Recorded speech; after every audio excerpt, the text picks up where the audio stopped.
Now at 6, it is a first alert weather day for the interior. Already record-setting snow. Places like Fairbanks working to clear that snow, and officials tell us that it could take a few days. Our weather team first alerted us of the system on the move days ago, and here it is now. Here it is. Chief Meteorologist Melissa Fry has been tracking the snow. Where is it heading next, Melissa? Also, another first alert day tomorrow. Yes, tomorrow, not for the interior or western Alaska like we saw the last 2 days, but now this storm on the move into southeast where heavy snow is also likely. Here are those details again as we watch this storm move across the state for the interior. We've already seen that record precipitation at the Fairbanks Airport today, another 2 to 4 inches through tomorrow. But again, the heavier snow that is now moving into southeast tomorrow through Friday.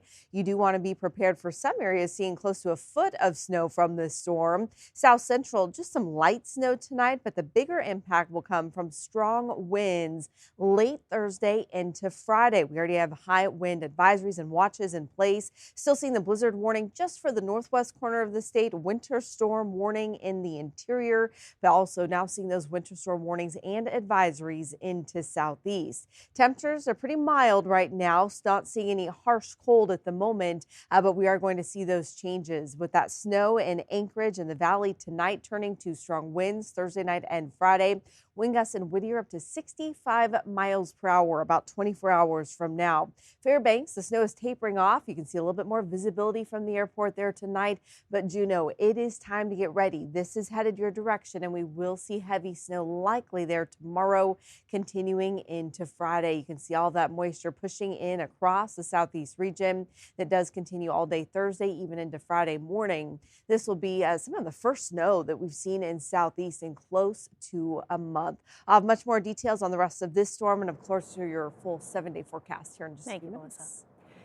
New tonight, Anchorage Police have identified the woman who was hit and killed by a vehicle near East 20th Avenue and Ingram Street this week. She was 35-year-old Stephanie Howell. Police say they responded to the scene in the Fairview neighborhood Tuesday morning. Howell was declared dead at the scene. Investigators say a commercial vehicle was involved and the driver is working with investigators.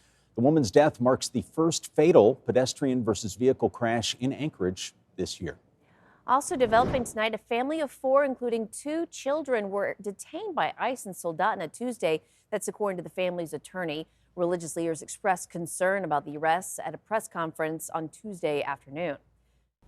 The arrest and detention of minor children by ICE is virtually an unprecedented action in the state of Alaska.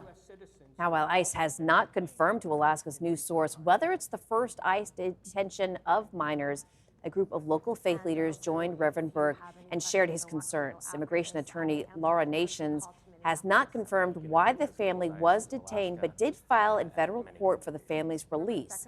Nations said the mother, a 5-year-old, and a 16-year-old are being detained by federal agents in an Anchorage hotel. The 18-year-old is being held at the Anchorage jail. The mother, Sonia Espinazo Arriago, is married to a U.S. citizen. ICE media spokespeople have not responded to our request for a comment or about the immigration status of the family or why they are being detained. All right, Capitol coverage. Senator Dan Sullivan delivered his annual address to state lawmakers today, touting what he calls an Alaska comeback. Our political reporter Will Courtney was there, tells us that the speech drew mixed reaction and a sharp response from his Senate opponent. The theme of my remarks this morning, and that's the Alaska comeback. Senator Dan Sullivan leaned on his record during his annual speech to the legislature Wednesday, saying Alaska's winning under his leadership. It's that same approach he's taking during his race against former Congresswoman Mary Peltola. And we're going to unleash Alaska's economy, opportunity, and future. Sullivan pointed to provisions in the Big Beautiful Bill and defense spending, claiming Alaska is recovering after what he calls damaging Biden administration policies. He also pushed hard for the proposed Alaska gas line. Now, to the ultimate dream for our state, the gas line and the LNG project. So here's my ask of all of you. Join me in doing everything in your power to make this dream a reality. Do you think lawmakers right now are doing everything in their power to make this gas line happen? Look, one of the things I try and do in this job is you cooperate with the members of the legislature, but not be too prescriptive. Lawmakers had questions on a range of issues, from child care and immigration enforcement to rural health funding. And outside the Capitol, We are Alaskans. We are independent. Yeah. We are fierce. Yeah. We are resilient. Yeah. You've said yes to Trump many times. I'm wondering if you're willing to say no. My North Star, in terms of my dealing with those guys, is what's good for Alaska and what's good for our country. Peltola's campaign released a sharp statement saying she'll put Alaska first, criticizing his vote on Medicaid, emergency alert services, rural radio, and his support for trade policies she says have raised costs for Alaskans. A spokesperson for the Sullivan campaign said Mary Peltola can recycle talking points, but she can't talk about her own record. His speech comes as much sits on the desks of lawmakers this session, including that proposed liquefied natural gas line he's championed during his speech. Will Courtney, Alaska's news source. If you'd like to read a full transcript of the senator's speech as well as Peltola's full statement, you can visit our website or our mobile app. The 11th Airborne's Joint Pacific Multinational Readiness Exercise is taking place this month, and this year the Army is highlighting how the exercise is used to evaluate and adapt technology for the Arctic. All right, Adrian Peterson spoke with the 11th Airborne, learning more about the process, also the equipment that they are focusing on.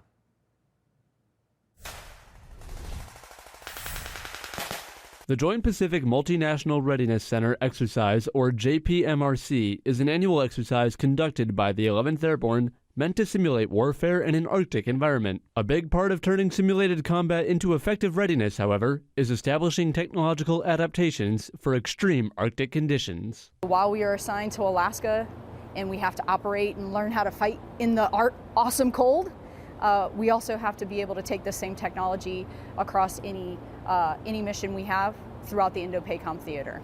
The exercise takes place just 15 miles from Fairbanks, where troops and equipment are exposed to double-digit sub-zero temperatures. The conditions can cause problems for some tools used by soldiers. And we work with the Army laboratories to look for those new solutions or new technologies that might help us solve those problems and still accomplish our mission. One such technology includes unmanned aerial systems, also called UAS. We have identified some problem areas where UASs might not necessarily work as effectively in the super cold as they do in regular temperatures. And so we are integrating significantly more UAS and identifying those problem sets during JPMRC this year than we have in the past. As soldiers simulate combat with such technologies, feedback and evaluations help ensure defensive forces are prepared for the possibility of combat. I hope we can take that learning and change it to something positive into the future. When the exercise ends on February 26th, those involved with technology innovations for the Army will be able to begin their work. Adrian Peterson, Alaska's news source. Now to our continued coverage of the Iron Dog, where competitors have faced several setbacks while making their way to the halfway point in Nome. All right, that's where Tyler Lane's standing by live with an update on the competition and the conditions there. Hi, Tyler.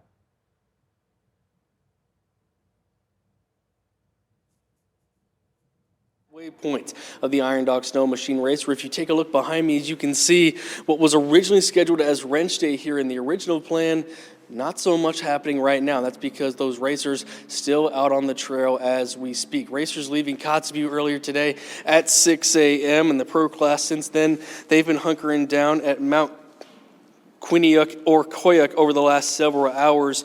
Groups forming as teams try to break a new trail toward Golovin and eventually White Mountain. At the moment, the lead group seems to be moving, but at a pace under 5 miles an hour. This after the ice they would have traversed on beyond Elam went out earlier today. That's leaving teams to punch on through narrow trails with plenty of obstacles, including what's been said as 2 to 3 inches of fresh snow. And while the race order was clear leaving Kotz this morning, it's anything but right now, at least until they reach Nome. Not moving is not a good thing, so, there's going to be a shakeup as far as the standings go, I'm sure, from top to bottom, but we'll have to figure that out or see what that looks like when they get in. And a quick correction, I believe I said inches there. Make that 2 to 3 feet of fresh snow. So definitely the conditions not the best as what they're punching through right now. Now, the Iron Dog on social media saying they are aware of the challenging trail conditions that these riders are currently battling right now. No emergency calls or notifications have been made to them as of this point. Earlier today, race officials saying they were still hopeful these riders would make it into town sometime today, though no official time is guaranteed at this point. Tyler Lane, Alaska's news source. Thanks for listening.